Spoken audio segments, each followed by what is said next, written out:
এদিন এজন মানুহে তেওঁৰ চকী মেজৰ কাষত থকা পকী খুঁটাটোলৈ দেখুৱাই দি মোক কৈছিল, আপোনাৰ লগত কথা পতাতকৈ এই খুঁটাটোৰ লগত কথা পতাই ভাল।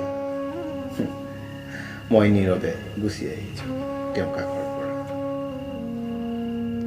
আৰু ভৰি দিলোঁ ৰাজপথত।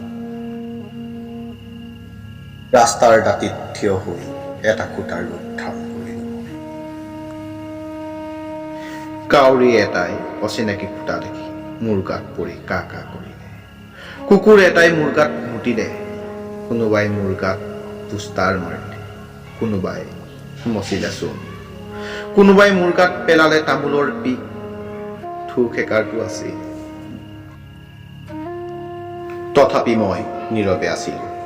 যিহেতু এটা খুঁটা হৈছোঁ, মোৰ ধৈৰ্যৰ পৰীক্ষা মই নিজেই চাব লাগিব। মোক চাবলৈ অন্য নাছিল। আৰু এদিন সেই জঘন্য জীৱনে আমোৱাৰ পিছত মই অলপ আঁতৰি গৈ পৰিত্যক্ত এঠাইত থিয় দিছিলোঁগৈ অকলশৰে।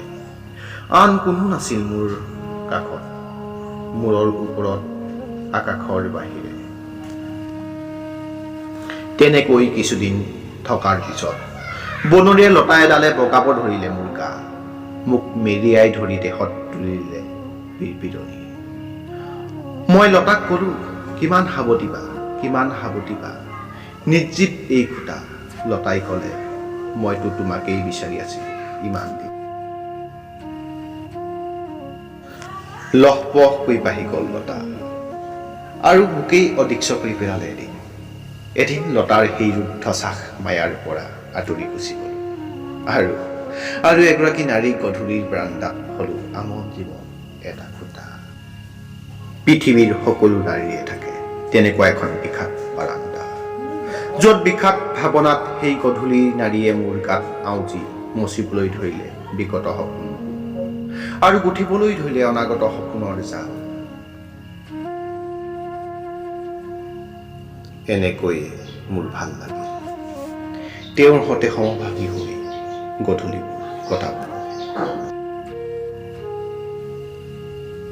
এনেকৈয়ে মই এটা খুঁটাৰ জীৱন কটাবলৈ ধৰিলোঁ। এনেকৈয়ে মোৰ আৰু মানুহ হ'বলৈ মন নোহোৱা হ'ল।